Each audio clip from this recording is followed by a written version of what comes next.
ایران تنازع دراصل ارض مقدس اور ناجائز ریاست کی جنگ کا تسلسل ہے۔ تفصیلات کے مطابق جمعیت علماء اسلام کی سربراہ مولانا فضل الرحمان نے کہا ہے کہ ایران ناجائز ریاست اور ناجائز باپ کا تنازع دراصل ارض مقدس اور ناجائز ریاست کی جنگ کا ایک تسلسل ہے۔ قومی اسمبلی میں صحافیوں سے گفتگو کرتے ہوئے مولانا فضل الرحمان کا کہنا تھا کہ یہ ساری جنگ عرب ممالک کو عبور کرتے ہوئے ایران تک پہنچائی گئی ہے۔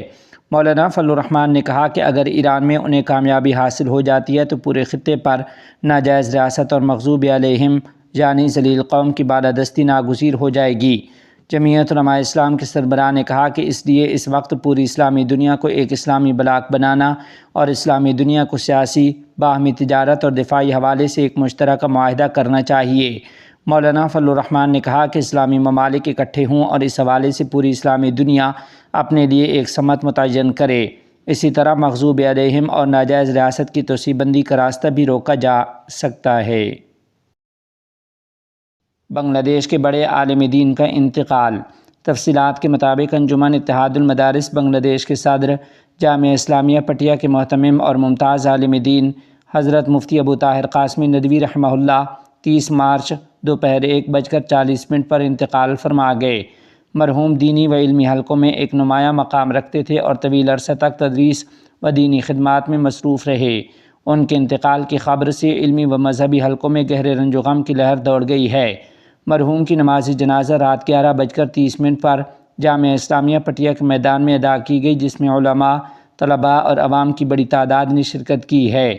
ہماری دعا ہے کہ اللہ تعالی مرحوم کو جنت الفردوس میں اعلیٰ مقام عطا فرمائے اور آپ کے پسماندگان کو صبر جمیل نصیب فرمائے۔ مولانا عبداللہ سالم قاسمی کی گرفتاری۔ تفصیلات کے مطابق 30 مارچ 2026 کو بھارت ضلع پورینا کے دلماپور علاقے میں ایک اہم پیش رفت سامنے آئی، جہاں معروف دینی شخصیت مولانا عبداللہ سالم قاسمی کو اتر پردیش ATS نے اپنی تحویل میں لے لیا۔ ذرائع کے مطابق کارروائی کے دوران انہیں گن پوائنٹ پر گاڑی سے اتار کر دوسری گاڑی میں منتقل کیا گیا اور بعد ازاں گورکھپور منتقل کر دیا گیا ہے۔ عینی شاہدین کا کہنا ہے کہ ابتدائی مرحلے میں مقامی پولیس کو اس کارروائی سے آگاہ نہیں کیا گیا، جبکہ بعد میں رسمی اطلاع دے کر قانونی تقاضوں کی تکمیل کی گئی۔ اس طرز عمل پر مقامی سطح پر سوالات اٹھائے جا رہے ہیں کہ آیا گرفتاری کے لیے مقررہ قانونی طریقہ کار پر مکمل عمل کیا گیا یا نہیں۔ اطلاعات کے مطابق مولانا عبداللہ سالم قاسمی کے خلاف مبینہ طور پر ایک متنازع بیان کے سلسلے میں کارروائی کی گئی ہے، تاہم حکام کی جانب سے تاحال اس حوالے سے کوئی تفصیلی موقف یا باضابطہ بیان جاری نہیں کیا گیا۔ قانونی ماہرین کا کہنا ہے کہ اگر کسی فرد کے خلاف کارروائی مقصود ہو تو وارنٹ، مقامی پولیس کی شمولیت اور شفاف طریقہ کار اختیار کرنا ضروری ہوتا ہے۔ دوسری جانب بعض حلقوں نے اس واقعے کو شہری حقوق اور قانون کی یکساں اطلاق کے تناظر میں بھی زیر بحث لایا ہے۔ تاحال یہ واضح نہیں ہو سکا کہ مولانا عبداللہ سالم قاسمی کو کن دفعات کے تحت حراست میں لیا گیا ہے، جبکہ اہل خانہ اور متعلقین کی جانب سے مزید تفصیلات کے لیے حکام سے رابطے جاری ہیں۔ یہ واقعہ ایسے وقت میں پیش آیا ہے جب ملک میں قانون نافذ کرنے والے اداروں کی کارروائیوں اور ان کے طریقہ کار پر عوامی و قانونی حلقوں میں بحث جاری ہے۔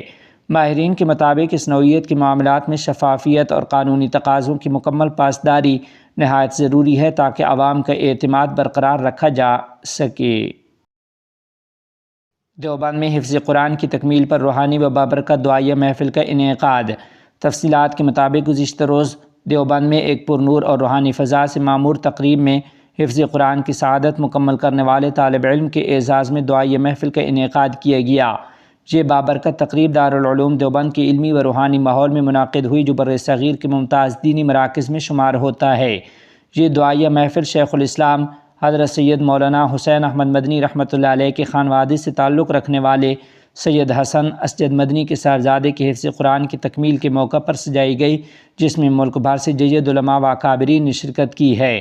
تقریب سے خصوصی خطاب کرتے ہوئے امیر الہند مولانا سید ارشد مدنی صاحب دامت برکاتہم نے حفظ قرآن کی عظمت و فضیلت پر روشنی ڈالی اور اسے امت مسلمہ کے لیے ایک عظیم سعادت قرار دیا۔